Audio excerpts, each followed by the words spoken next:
Et salut à tous, c'est Chronosaurus Rex. J'avais fait un sondage sur quelle vidéo je fais après Noël. D'ailleurs, joyeux Noël en retard. Désolé. Mais en tout cas, joyeux décembre.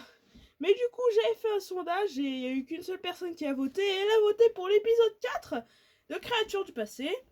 Du coup, c'est ce qu'on va faire parce qu'aujourd'hui, on va parler d'un autre dinosaure très connu, l'Apatosaurus.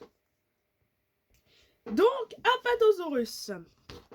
Son nom signifie lézard trompeur, et vous allez comprendre pourquoi plus tard. Il fait partie de la famille des sauropodes, donc les dinosaures à long cou. Il vivait à la période du Jurassique supérieur, il y a 158 millions d'années, et ses fossiles ont été découverts en Amérique du Nord. L'Apatosaurus mesurait environ 25 mètres de longueur. Et ça paraît pas, mais c'est petit à côté d'autres sauropodes, comme l'Argentinosaurus, dont on parlera au dernier épisode d'ailleurs. Mais bon, c'est pas le sujet. L'Apatosaurus faisait partie d'un groupe très spécial de sauropodes, les Diplodocidés, donc famille à laquelle appartient aussi le Diplodocus, qui se caractérisait par une queue en forme de fouet qui servait à se défendre contre les prédateurs.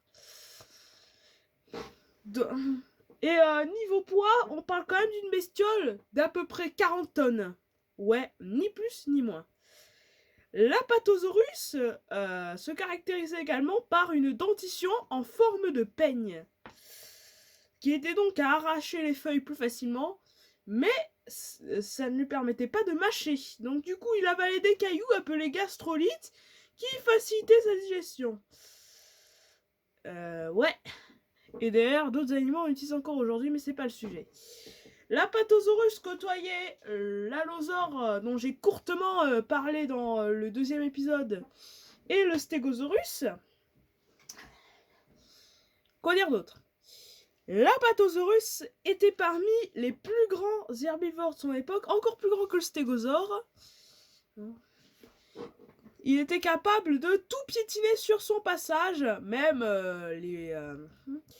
Et il vivait en harde, ce qui rendait très difficile aux prédateurs d'en isoler un. Généralement, c'était les plus jeunes et les plus faibles qui étaient visés, sauf qu'il y avait les adultes à côté, évidemment, avec la fameuse queue en forme de fouet. Mais bon. L'Apatosaurus. Mais attends, du coup, j'y viens. Pourquoi est-ce que son nom veut dire lézard trompeur? Alors, l'Apatosaurus a été découvert par Othniel Charles Marsh, je crois. Ouais, je crois que c'est ça. Ouais. Lors d'un événement qu'on appelle la guerre des os. En gros, une concurrence entre deux paléontologues qui se faisaient la guerre pour trouver le plus grand dinosaure. Il a donc nommé son animal Brontosaurus, pardon. Il a donc appelé son animal Brontosaurus, sauf qu'avant, il y avait un autre dinosaure découvert appelé Apatosaurus. Sauf que, on s'est vite rendu compte que le brontosaure, qui signifie lézard tonnerre, et l'apatosaure étaient le même animal. Et on a conservé le premier nom, donc on a gardé le nom Apatosaurus, lézard trompeur. Mais pourquoi est-ce que Apatosaurus veut dire lézard trompeur? Et bah tout simplement parce que on s'est rendu compte que son fossile était en réalité constitué d'une tête de Camarasaurus et d'un corps de Brontosaurus. Ouais. C'est-à-dire qu'il y a un malin qui a fait un faux fossile. Et donc du coup c'est pour ça qu'on a appelé ça lézard trompeur. Mais bref, tout ça pour dire que, et pour conclure, que l'Apatosaurus était un énorme dinosaure, mangeur de plantes, et qui grandissait à une vitesse folle. Hein. Pour l'anecdote, les petits pesaient 5 kilos, mais gagnaient 40 kilos par jour. Car plus ils sont grands, plus ils éloigneront les prédateurs. Enfin bref, c'était tout pour cette description de l'Apatosaurus. Maintenant, on va passer au visuel de la carte pour voir si elle est accurate ou non, comme d'hab. Est-ce qu'on est d'accord pour dire que c'est clairement une représentation des années 2000 voire des années 1930 Je vais pas critiquer, mais c'est clairement outdated là. Hein. On voit bien le cou qui est assez bas par rapport au corps. Ouais, c'est clairement une très ancienne représentation. C'est assez fashion en vérité, mais en vrai, je suis obligée de lui mettre un moitié approuvé. Parce que quand même, quoi. Il y a juste le crâne qui fait pas trop de défauts. Le seul petit souci, c'est que il a les narines au-dessus de son crâne, ce qu'on pensait avant, alors qu'on pense aujourd'hui qu'elles étaient en effet sur son museau. Bref, passons maintenant à l'Apatosaurus dans les médias. L'Apatosaurus apparaît dans Ballad of Big Al, un show spécial du documentaire sur la Terre des dinosaures, sorti par la BBC. C'est d'ailleurs le seul documentaire de la BBC de la série Walking With où l'Apatosaurus apparaît. Il apparaît aussi dans le documentaire When Dinosaurs Roam America, ou Le règne des dinosaures, comme ça a été traduit chez nous, où il fait partie d'un des animaux principaux de la séquence au Jurassique.